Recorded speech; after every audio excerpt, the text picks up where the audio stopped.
Student, তোমরা যারা এবছর অর্থাৎ 2025-এ কলেজে অ্যাডমিশন নিতে চলেছো, তোমাদের জন্য আজকের ভিডিওটা খুবই গুরুত্বপূর্ণ। আজকের ভিডিওটায় যে বিষয়গুলো নিয়ে আলোচনা করব তোমরা বোর্ডে একবার দেখে নাও। প্রথম 1 নম্বর বিষয় থাকছে কবে থেকে তোমাদের কলেজে অ্যাডমিশন প্রসেস অর্থাৎ ভর্তি প্রক্রিয়া শুরু হতে পারে, কবে থেকে তোমাদের কলেজে ক্লাস শুরু হবে, এই বিষয় নিয়ে আলোচনা করব। দ্বিতীয় গুরুত্বপূর্ণ বিষয় অনার্স কোর্সে অনার্স পেতে গেলে, কোনো একটা সাবজেক্টে অনার্স পেতে গেলে কত নম্বর দরকার, অর্থাৎ কত পার্সেন্টেজ নম্বর হলে অনার্স পাওয়া যায়, সেটা নিয়ে আলোচনা করব। পরের গুরুত্বপূর্ণ বিষয় থাকছে সবাই কি পাসে ভর্তি হতে পারবে, অর্থাৎ পাস কোর্সে কি প্রত্যেকে ভর্তি হতে পারবে, সেই বিষয়টা নিয়ে আলোচনা করব। পরের গুরুত্বপূর্ণ বিষয় বর্তমান সময়ে অনার্সে 4 বছরে মোট 39টি পেপার পড়তে হবে। কি বললাম? বর্তমান সময়ে অনার্সে 4 বছরে 39টি পেপার পড়তে হবে এবং পাস কোর্সের ক্ষেত্রে দেখো, পাস কোর্সের ক্ষেত্রে 33টি পেপার পড়তে হবে। এই পেপারগুলি কি সেটা নিয়েও আলোচনা করব, অর্থাৎ অনার্স এবং পাস কোর্সের মধ্যে ডিফারেন্স কি আছে, অর্থাৎ 4 বছরের অনার্স এবং 3 বছরের পাস কোর্স, এর মধ্যে কি খুব ডিফারেন্স আছে পড়াশোনার ক্ষেত্রে, সেটা নিয়ে আলোচনা করব। তাহলে প্রথম থেকে বিষয়গুলো বুঝে নাও। প্রথম যে বিষয়টা লেখা আছে বোর্ডে, যে কবে থেকে কলেজে ভর্তি প্রক্রিয়া অর্থাৎ অ্যাডমিশন প্রসেস শুরু হতে পারে, সেটা তোমাদের আমি আগেও জানিয়েছি যে তোমাদের জুন মাস থেকে কলেজে অ্যাডমিশন প্রসেস অর্থাৎ ভর্তি প্রক্রিয়া শুরু হতে পারে। এবার জুন মাসের কবে থেকে শুরু হবে সেটা বলা মুশকিল, অর্থাৎ জুন মাসের 15 তারিখের পরেই অ্যাডমিশন প্রসেস শুরু হওয়ার সম্ভাবনা আছে। অর্থাৎ যে সেন্ট্রালাইজ পদ্ধতিতে গত বছর অর্থাৎ 2024 থেকে ফর্ম ফিল আপের প্রক্রিয়া শুরু হয়েছে, সেই পদ্ধতিতে এবছরে ভর্তি প্রক্রিয়া সম্পন্ন হবে। এবং কবে থেকে কলেজে ক্লাস শুরু হতে পারে? আগস্ট মাস থেকে কলেজে ক্লাস শুরু হতে পারে। তাহলে আগস্ট মাস থেকে যদি কলেজে ক্লাস শুরু হয়, তাহলে তারপর হচ্ছে সেপ্টেম্বর, অক্টোবর, নভেম্বর, ডিসেম্বর, জানুয়ারি, ফেব্রুয়ারি, অর্থাৎ তোমাদের প্রথম সেমিস্টারের পরীক্ষা জানুয়ারি ফেব্রুয়ারি মাসের দিকে শুরু হয়। তাই August, September, October, November, December, January, তাহলে কি আগস্ট মাস থেকে তোমাদের যদি ক্লাসটা শুরু হয় তবে তোমাদের গিয়ে কিন্তু জানুয়ারি ফেব্রুয়ারিতে পরীক্ষা হতে পারবে। সেই কারণে বলছি যে আগস্ট মাস থেকেই কিন্তু তোমরা কলেজ যেতে পারবে, অর্থাৎ তোমাদের কলেজে ক্লাস কিন্তু শুরু হয়ে যাবে। আর অ্যাডমিশন প্রসেস শুরু হবে জুন মাসের 20 তারিখ বা তারপর থেকে শুরু হতে পারে, অর্থাৎ 15 তারিখের পরে জুন মাসে তোমাদের অ্যাডমিশন প্রসেস শুরু হবে। আর সেটা আমি বলেছি আগে, এবং এটা নিয়ে আরও একটা আমি ভিডিও করে দেব যে কিভাবে তোমরা অ্যাডমিশনের প্রসেসটা করবে। তোমাদের ফর্ম ফিল আপের জন্য অবশ্যই সাইবার ক্যাফে যেতে হবে, সাইবার ক্যাফ থেকে তোমরা ফর্ম ফিল আপ করবে যাতে কোনো ভুল না হয়। কারণ আগে কি হতো যে আলাদা আলাদা কলেজে তুমি ফর্ম ফিল আপ করতে পারতে, সেখানে কোনো একটা কলেজে ধরো তোমার ফর্ম ফিল আপে কোনো ভুল হয়ে গেল, তা তুমি সেই কলেজটায় অ্যাডমিশন নিতে পারছো না, কিন্তু অন্য কলেজে যেগুলো তুমি আরও ফর্ম ফিল আপ করেছো সেগুলোতে সঠিক ফর্ম ফিল আপ করেছো সেগুলোতে অ্যাডমিশন নিতে পারতে। কিন্তু এখানে একটাই সেন্ট্রালাইজ পোর্টাল থাকছে, একটাই ওয়েবসাইট থাকছে, সেখানে ফর্ম ফিল আপ করতে হবে এবং সেটাই সমস্ত কলেজে কিন্তু কার্যকর হবে। তাই কোনো রকম ভুল করাও চলবে না ফর্ম ফিল আপের সময়, সেগুলো নিয়ে পরে আমি আলোচনা করব। দেখো, এবারে অনার্স পেতে গেলে কত নম্বর লাগে। দেখো, অনার্স পেতে গেলে ঠিক এইটা বলা যায় না যে কত নম্বরে তুমি অনার্স পাবে। উচ্চ মাধ্যমিকে যেমন নম্বর উঠছে, এবারে যেমন নম্বর উঠছে বা যেমন নম্বর উঠেছে, সেই অনুযায়ী কিন্তু অনার্সের সিট নির্ধারণ করা হয়। ধরো একটা কলেজ আছে, আমি একটা কলেজের নাম নিচ্ছি, আশুতোষ কলেজ আছে, বা তোমার আরও কলেজ আছে, সিটি কলেজ আছে, তারপর ভাঙড় কলেজ আছে, এরকম বিভিন্ন কলেজ আছে ক্যালকাটা ইউনিভার্সিটির আন্ডারে, বা তোমরা যারা অন্যান্য ইউনিভার্সিটির আন্ডারেও অ্যাডমিশন নিতে চাইছো সেক্ষেত্রে অনেক কলেজ আছে। ধরো একটা কলেজ একটা কলেজ, সেখানে একটা অনার্স, ইংলিশ অনার্স বা হিস্ট্রি অনার্স বা সায়েন্সের কোনো সাবজেক্টে অনার্সে 60টা ধরো সিট আছে, এরকমই সিট থাকে।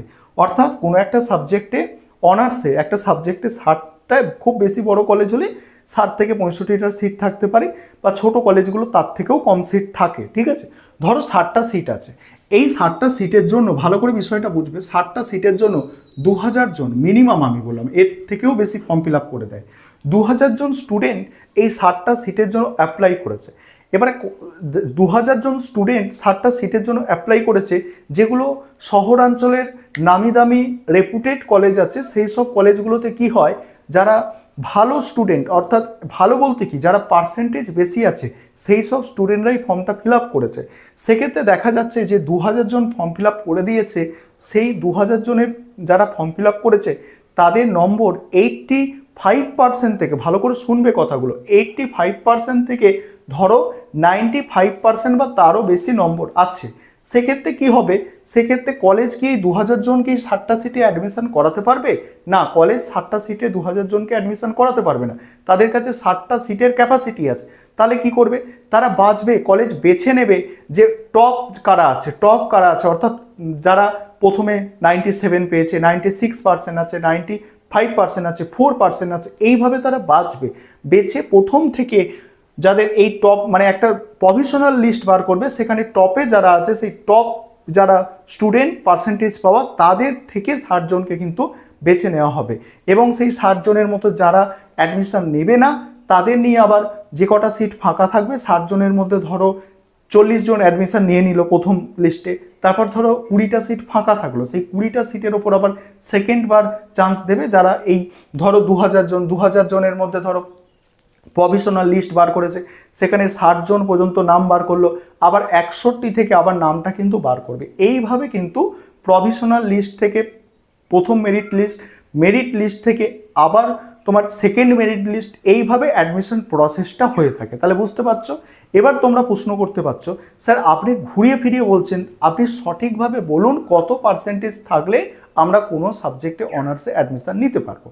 দেখো, কলেজকে আমরা কয়েকটা ক্যাটাগরিতে ভাগ করতে পারি। ধরো এ ক্যাটাগরির কলেজ, বি ক্যাটাগরির কলেজ এবং সি ক্যাটাগরির কলেজ। এই যে ক্যাটাগরির কলেজ, সেই ক্যাটাগরিটা আমরা কি নম্বর কত, মানে পার্সেন্টেজ হলে অ্যাডমিশন নেওয়া যায় তার ওপরে। ধরো এ ক্যাটাগরির কলেজ, এখানে অ্যাডমিশন নিতে গেলে তোমাকে 90%-এর ওপরে নম্বর থাকতে হবে। বি ক্যাটাগরির কলেজ, সেখানে তোমার 80% থেকে 90% বা 80% বলবো না, 75% থেকে তোমার ধরো 90% পর্যন্ত নম্বরে অ্যাডমিশন নেওয়া যায়। এবং যেগুলো সি ক্যাটাগরির কলেজ আছে, সেখানে তুমি 70%, ধরো 65% পেয়েছো, 65% থেকে 75% পেয়েছো, সেখানে এই 65% পেয়েও অনার্সে কোনো একটা সাবজেক্টে অনার্সে অ্যাডমিশন নেওয়া যায়। তবে সেখানে কি তোমাকে বললাম, সেটা ঠিক হয় কি, কতজন ফর্ম ফিল আপ করেছে একটা কলেজে এবং প্রত্যেকের কত নম্বর আছে, সেই অনুযায়ী এটা নির্ধারিত হয়। তুমি 65% পেয়েও কোনো সাবজেক্টে অনার্স নিতে পারো, তবে তুমি তোমার পছন্দের কলেজ বা পছন্দের সাবজেক্ট নাও পেতে পারো। ঠিক আছে, সেই জন্য বলছি এটা নির্দিষ্ট কোনো বিষয় নয় যে আমার এত নম্বর আছে মানে আমি এই কলেজে অনার্স পেয়ে যাব, সেটা ঠিক নয়। তবে কখন তোমরা বুঝতে পারবে, তোমরা যখন একটা ফর্ম ফিল আপ করে দিচ্ছ কলেজে, তখন প্রথমেই তোমাদের ফর্ম ফিল আপের কিছুদিন পরেই, এক সপ্তাহের মধ্যে কি হয়, তোমাদের একটা প্রভিশনাল লিস্ট বেরোবে। সেখানে তোমরা দেখে নিতে পারবে যে তোমার পজিশন কতই আছে। ধরো সেখানে 60টা সিট আছে, সেই 60টা সিটের জন্য ধরো তোমার 120-তে বা 150-এ নাম আছে, তাহলে তোমার একটু চান্স থাকতে পারে, কারণ সব স্টুডেন্ট কিন্তু সেই কলেজে ভর্তি হবে না, সে অন্য কলেজে ভর্তি হবে, তাই সেখানে তোমার চান্স থাকতে পারে। ধরো তোমার 60টা সিট আছে এবং তোমার নাম 600-700-তে আছে, তাহলে তুমি ধরে রাখতে পারো তুমি সেই কলেজে অ্যাডমিশন নিতে পারবে না, তুমি অন্য কলেজে অ্যাডমিশন নেওয়ার চেষ্টা করবে। আশা করি তোমরা বুঝতে পারছো। এবং এখন তোমরা জানো যে চয়েস করার ব্যাপার আছে, সাবজেক্ট চয়েসের ব্যাপার আছে, সর্বোচ্চ একটা স্টুডেন্ট 25টা কোর্স বেছে নিতে পারবে। এইগুলো নিয়ে আমি পরে আলোচনায় করব, এখন মোটামুটি এই বিষয়গুলো তোমাদের জানার দরকার, জেনে নাও যেগুলো আলোচনা করছি। তাহলে এইটা তোমরা বুঝতে পারলে। এবারে সবাই পাস কোর্সে ভর্তি হতে পারবে, এটা কিন্তু একদম সঠিক। তোমরা যদি এইচএস পাস করে থাকো, এইচএস পাস করেছো মানে কি, তোমরা কলেজে অ্যাডমিশন নিতে পারবে। সেটা হয়তো তোমার পছন্দের কলেজে, পছন্দের সাবজেক্টে তুমি অ্যাডমিশন নিতে পারবে না, তবে তোমরা অ্যাডমিশন অবশ্যই নিতে পারবে যে কোনো কলেজে, না যে কোনো কলেজে তোমাদের অ্যাডমিশন হয়ে যাবে। অর্থাৎ পাস করেছো মানেই তোমার কিন্তু অ্যাডমিশন নিশ্চিত, এটুকু তো মনে রাখবে। ঠিক আছে, তবে পাস কোর্সে অ্যাডমিশনের জন্য, অর্থাৎ ভালো কলেজে মোটামুটি অ্যাডমিশনের জন্য কত নম্বর দরকার লাগে, সেখানে পাস কোর্সে সিটের সংখ্যাও বেশি থাকে। অর্থাৎ কোনো কলেজে পাস কোর্সে 800 সিট আছে, কোনো কলেজে 1000 সিট আছে, এরকম সিটের সংখ্যা থাকে। সেক্ষেত্রে পাস কোর্সে 50% 60% পেলেও অনেক সময় ভালো কলেজে কিন্তু চান্স পাওয়া যায় পাস কোর্সে অ্যাডমিশনের জন্য। ঠিক আছে, এবারে পরের যে গুরুত্বপূর্ণ বিষয় যে অনার্স এবং পাস কোর্সের মধ্যে বর্তমান সময়ে কিন্তু তফাৎ কি আছে, ভালো করে বিষয়টা বুঝবে। প্রথম তফাৎ হচ্ছে সময়। অনার্স কোর্সে এখন পড়াশোনা করতে গেলে 4 বছর তোমাকে সময় ব্যয় করতে হবে, এবং তুমি যদি জেনারেল অর্থাৎ পাস কোর্সে অ্যাডমিশন নিতে চাও সেখানে কিন্তু কি হচ্ছে, সেখানে পাস কোর্সটার নাম হয়েছে এখন এমডিসি কোর্স অর্থাৎ মাল্টি ডিসিপ্লিনারি কোর্স। সেই কোর্সটা তুমি 3 বছরে কমপ্লিট করতে পারবে। তবে বর্তমান সময়ে পাস কোর্সটা কিন্তু অনেকটা সহজ কিন্তু নয়। আগে কি হতো, এর আগের যে সিলেবাসে পড়ানো হতো সেই সিলেবাস কি পাস কোর্সের ছাত্রছাত্রীদের জন্য তুলনামূলক এখনের থেকে অনেক সহজ সিলেবাস ছিল, কিন্তু বর্তমানে অনার্স কোর্স এবং পাস কোর্সের সিলেবাস প্রায় সমতুল্য বলতে পারো। তবে অনার্সের সিলেবাস সত্যিই অনেক বেশি, অনেক খাটুনি করতে হবে, অনেক পড়াশোনা করতে হবে, তবে অনার্সটা নিয়ে পাস করে মানে তুমি ডিগ্রি অর্জন করতে পারবে। কারণ এখন 4 বছরের কোর্স, অনেকটা লং প্রসেস আছে, অনেকগুলো পেপার পড়তে হবে। একটু আমি এই দুটোর মধ্যে পার্থক্য, সাধারণ পার্থক্য বলছি, তোমরা বোঝার চেষ্টা করবে। এখন কলেজে সাবজেক্ট হচ্ছে মেজর এবং মাইনর, এইভাবে সাবজেক্টগুলোকে কিন্তু নাম দেওয়া হয়েছে। যারা অনার্সের স্টুডেন্ট তারা একটা মেজর সাবজেক্ট রাখবে এবং 2টো মাইনর সাবজেক্ট রাখবে। ঠিক আছে, কথাগুলো তোমরা ভালো করে শোনো এবং খাতায় তোমরা নোট ডাউন করতে পারো, কারণ এগুলো তোমাদের জানতে গেলে অনেক সিলেবাস ঘাঁটতে হবে, অনেক সময় সাপেক্ষ, তারপর বিষয়গুলো জানতে পারবে। ভালো করে শোনো কি বললাম। অনার্সে তোমরা যারা অ্যাডমিশন নিতে চাইছো তোমাদের ফর্ম ফিল আপের সময় একটা মেজর সাবজেক্ট এবং 2টো minor subject form fill up করতে হবে। মেজর সাবজেক্ট অর্থাৎ তুমি যে সাবজেক্টে অনার্স নিতে চাইছো সেটাই হচ্ছে তোমার মেজর সাবজেক্ট। আর সেই মেজর, ভালো করে শোনো, সেই মেজর সাবজেক্টটা কি, সেই মেজর সাবজেক্টটা তোমাকে টোটাল 24টা পেপার পড়তে হবে। বর্তমানে ডিএসসি পেপার যেটা হয়, সেই ডিএসসিসি পেপার যেটা, সেটা 22টা এবং 2টো এসিসি পেপার, অর্থাৎ তোমাদের 8টা সেমিস্টার মিলিয়ে অনার্সের যে সাবজেক্ট নিচ্ছ সেই অনার্সের সাবজেক্টের ওপরে 24টা পেপার পড়তে হবে।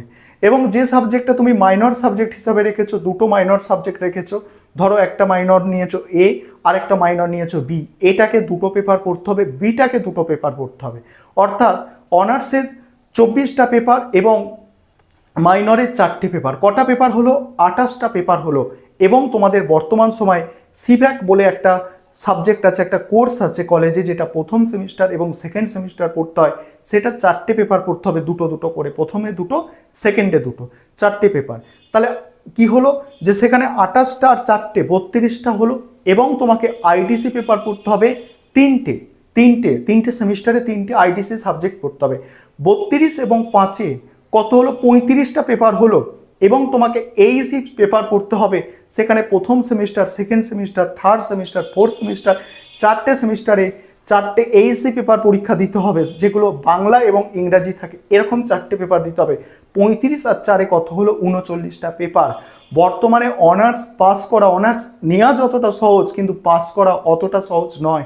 তাই খুব চিন্তা ভাবনা করে অনার্সের দিকে পা বাড়াবে, অনার্সের দিকে যাবে। ঠিক আছে, কিন্তু অনার্স নিলে তোমরা জানো পাস কোর্সের থেকে যখন অনার্স কোর্সে তুমি ভর্তি হচ্ছ, অনার্সের সাধারণভাবেই অনার্সের কিন্তু ভ্যালু পাস কোর্সের থেকে বেশি ছিল, আগেও বেশি ছিল, বর্তমান সময়েও বেশি থাকবে বিভিন্ন দিক দিয়ে। কারণ বেশি পড়াশোনা করলে সে বেশি লাভবান হবে, এটা কিন্তু একদম বাস্তব কথা। এবারে বর্তমান সময় পাস কোর্সে তোমরা যারা এমডিসি কোর্সে, সাধারণ পাস কোর্সে 3 বছরের কোর্সে অ্যাডমিশন নেবে, তোমাদেরও অনেক পড়াশোনা করতে হবে। তোমাদের 2টো major subject form fill up করার সময় দিতে হবে এবং একটা মাইনর সাবজেক্ট দিতে হবে। এই যে 2টো major subject form fill up করার সময় দিচ্ছ, এই 2টো মেজর সাবজেক্ট তোমাদের কিন্তু বেশি পড়াশোনা করতে হবে। অর্থাৎ প্রথম মেজর সাবজেক্টের নাম দেওয়া হয়েছে CC1, দ্বিতীয় মেজর সাবজেক্টের নাম দেওয়া হচ্ছে CC2। এই এক একটা সিসি পেপার 8টা করে পড়তে হবে, মানে এক একটা সিসি সাবজেক্ট 8টা করে পড়তে হবে। অর্থাৎ CC1টা 8টা পড়তে হচ্ছে, CC2টা 8টা পড়তে হচ্ছে, টোটাল 16টা হলো। এবং তোমাকে মাইনর একটা পড়তে হচ্ছে, মাইনরটা 6টা পড়তে হচ্ছে। অর্থাৎ 16 আর 6 কত, তোমাদের 16টা আর 6টা 22টা পেপার হলো। এবং তোমার 3টে আইডিসি পেপার 25টা পেপার হলো, 4টে সিভ্যাকের পেপার 25 আর 4-এ 29টা হলো। এবং 29টা এবং এইসি পেপার 4টে, তাহলে টোটাল কত 33টা পেপার হচ্ছে। আশা করি বিষয়গুলো তোমরা বুঝতে পারছো। এবং পরবর্তীকালে যখন ভিডিও করব তখন এই এক একটা বিষয় আমি বিস্তারিতভাবে আলোচনা করব, যে সিলেবাসে ঠিক কোন কোন পেপারগুলো আছে, সেন্ট্রালাইজ পদ্ধতিতে কিভাবে তোমরা ফর্ম ফিল আপ করবে, তার জন্য তোমাদের কি করতে হবে, সঙ্গে থাকতে হবে। প্রভিশনাল মেরিট লিস্ট কি, মেন মেরিট লিস্ট কি, এগুলো সব আলোচনা করব, সঙ্গে থাকো। প্রতি বছর আমি তোমরা যারা কলেজে অ্যাডমিশন নাও, তোমার দাদা দিদিরা অ্যাডমিশন নিয়েছে, তাদেরও আমি যেভাবে গাইড করে এসেছি এবারেও তোমাদের আমি সম্পূর্ণ সেইভাবে গাইড করব। এবং এই কলেজ অ্যাডমিশন সংক্রান্ত যখনই কিছু নতুন আপডেট আসবে তোমাদের সময়ে সময়ে আপডেট দিতে থাকবো। এবং কোনগুলো সরকারি কলেজ আছে অর্থাৎ সরকারি সাহায্যপ্রাপ্ত কলেজ, কোনগুলো স্বশাসিত কলেজ আছে, অটোনমাস কলেজ আছে, এগুলো পরবর্তীকালে সমস্ত কিছু বিস্তারিত আলোচনা করব। অটোনমাস কলেজগুলোতে অ্যাডমিশন প্রসেস অনেক আগে থেকে শুরু হয়ে যাবে, কিন্তু সেগুলো সেন্ট্রালাইজ পদ্ধতিতে হবে না, সেগুলো কলেজ ওয়াইজ হবে। তাহলে আজকের ভিডিওটা এখানেই শেষ করছি। পরের ভিডিওয়ে আরও এই কলেজ অ্যাডমিশন সংক্রান্ত গুরুত্বপূর্ণ বিষয় নিয়ে আলোচনা করব, কারণ অ্যাডমিশনের আগে তোমাদের অনেক কিছু তথ্য জানতে হবে। সাধারণত কলেজে এত তথ্য জানানো হয় না, বা তুমি অ্যাডমিশনের আগে এত তথ্য কোথাও পাবে না। ঠিক আছে, আমরা যারা ইউটিউবে তোমাদের গাইড করছি অ্যাডমিশনের জন্য, তোমরা আমাদের ফলো করে রাখো, অবশ্যই তোমরা এখান থেকে সমস্ত রকম গাইড পাবে।